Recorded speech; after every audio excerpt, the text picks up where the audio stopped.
له دریو لویو امپراتوریو څخه راپاتې شوي د دښمن نظامي وسایط چې د وخت جنګ سالارانو د افغانانو پر وړاندې کارول نن د جمعې په ورځ خوست کې نندارې ته کېښودل شول. د یادو مراسمو پر مهال انس حقاني وویل چې په افغان خاوره د پردیو امپراتوري دوام نشي کولی او په خبره یې له دغه نظامي وسایطو یې هدف راتلونکي نسل ته د افغانانو د غیرت، تاریخ، د دوی سرښندنې او افتخارات ښودل دي.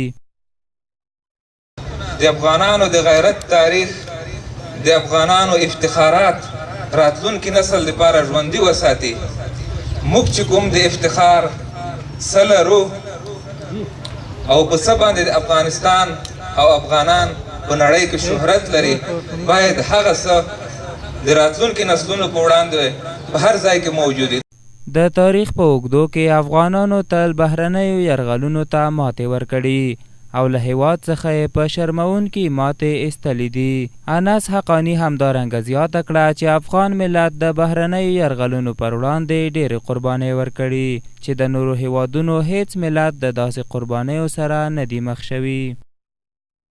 دا یو سلسله ده. تاسو وینئ د روسي اشغال ټانګ تاسو مخ ته ولاړ دی، د انګریزي اشغال پاتې شونی توپ هلته ولاړ دی او د امریکایي اشغال ټانګ هم دلته شته.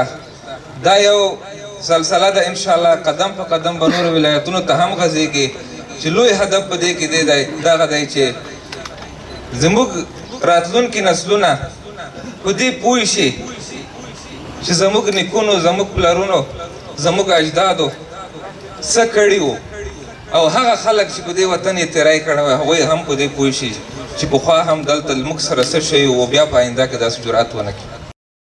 د بهرنیو یرغلګرو پاتې شوي وسایط چې نن په خوست ولایت کې د غازي ببرک خان منار کې نندارې ته ایښودل شوي وو. د مسؤلینو په خبره چې د خوست په ګډون د افغانستان په نورو ولایتونو کې به هم د بهرنیو پاتې شوي وسایط د نندارې لپاره ایښودل کیږي تر څو راتلونکي نسلونه د خپلو نیکونو له تاریخي ویاړونو باخبر اوسي.